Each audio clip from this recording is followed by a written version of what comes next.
So we go to Dr. Vanathi. So I do have 7 minutes. I mean, 7 minutes. Okay. Yeah. Okay.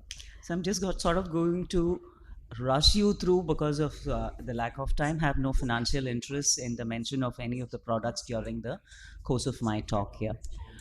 What we want to know is why are we emphasizing so much on astigmatism correction and cataract surgery? Are we sort of doing an overkill on that?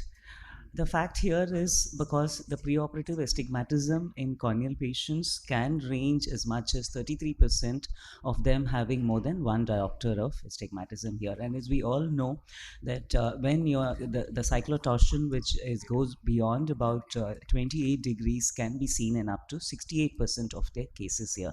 So if you do not correct your astigmatism, which is commonly measured on a sitting posture, and the patient is down on a lying down posture here, and these cyclotorsion variations, if are on a higher quantum, can result in poor prediction or can result in less than optimal refractive correction in the postoperative phase here. So that's why we're emphasizing so much on correcting astigmatism in our patients here.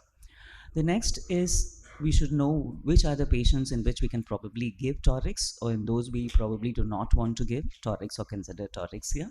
So wherever you're looking at a cornea with a higher quantum of irregular astigmatism, those are the corneas in which you will probably are going to be skeptical about giving toric IOLs or placing toric IOLs here. So under these you would have patients who have a corneal ectasia, who have scars here, those who have zonular instability, those who have posterior capsular dehiscence, and relatively those who have poor pupillary dilatation, because you might have difficulties in your surgery or difficulty in placing your lenses in the bag here, and patients with prior VR or glaucoma surgeries, then those are patients where you have a compromised posterior segment and you're going to be skeptical on placing the lenses in these patients here.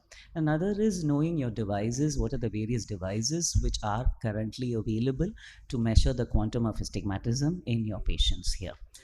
What can refine the way you look at, or way you are, or way you want to refine your toric correction in your cataract surgery here? What's advanced here, you do have the image guided systems here. I personally have experience with the Vivian and the Callisto systems. No financial interest here, and those are what I'm largely going to show you about. So these image guided systems help to do away with the preoperative manual marking, because there might be errors in the way you're marking these patients here, and they have an iris fingerprinting embedded in the way the artificial intelligence works here, and this helps you to refine the patient's toric when your patient is on a lying down position as well here. Next is knowing what is the various types of IOLs which are available in the market here, which do offer a toricity correction for you, be whatever be the make which you're choosing, or what you're comfortable with, and what you feel gives you better predictability in your hand. So again, these are all available in literature, and you can pull out and read these articles. I've given the references out here to enhance your knowledge. Due to lack of time, I'm not going to go into the details. The same when you look at multifocal IOLs, but largely now the current trend or practice pattern is that you've moved on from using multifocals to using a higher quantum of trifocal IOLs, or adapting a larger amount of trifocal torics in your practice here. So that's what you need to look at. Again, what you need to know when you're doing monofocal torics and you're doing trifocal torics is the quantum of astigmatism you want in. Normally, if you have the virgin corneal astigmatism of more than 1.2 is what's going to be your borderline when you're considering toric IOL implantation. But when you're moving to presbyopic toric IOLs, the quantum which you're going to use is much lesser.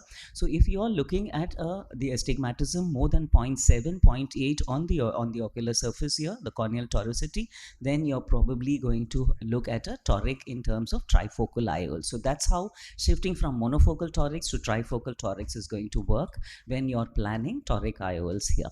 Again, what are the important steps you need to place importance on is your preoperative planning, the way you adopt marking, the intraoperative alignment here, and the postoperative management of cases which have surprises here. So this is largely how you would go about, and this is what you need to place and what you need to look at when you're approaching or when you want to refine your toric practice here. So the magnitude and axis of astigmatism, looking at the realistic expectations of your patients, the kind of IOL you're going to implant, ocular comorbidities of the patient, and last but not the least, do your preoperative IOL calculation preoperatively and not on the day of surgery here. So that's a large step in refining, even if it is going to be a non-toric IOL in your practice here. There are several types of marking systems. I think you would have heard several courses here which talk about the type of manual marking systems, which the several marking systems which you do have on your smartphones, which can help you, and they are more cost effective. And you have the more expensive, the digital marking systems, the Varion, Callisto. But what's on top of the line is the intraoperative aberrometry here, and that really helps you to refine and cut down your quantum of astigmatism. But you do need to have a larger inventory of your lenses or lenses when you're using an intraoperative aberrometry for your things. Your location and size of your surgical incisions need to be precise, and these need to be fed into your preoperative whatever toric calculator you're using in. Your surgical induced astigmatism has to be calibrated here. Capsulorhexis needs to be accurate in your patients. IOL positioning dot on the axis you have marked here. And when you do use the femtosecond laser assisted surgery, you can probably use add on and give limbal relaxing incisions and change your IOLs to monofocal IOLs here. But when I do trifocal torics, I would not prefer to place limbal relaxing incisions in these patients here. Again, we'll skip in, and there's a lot of literature looking at comparison of the various marking systems here. But the SLIT-lamp marking system also works fantastically well as in comparison to many other, as in comparison to the other pendular or other types of markers here. This is what we do after we implant here.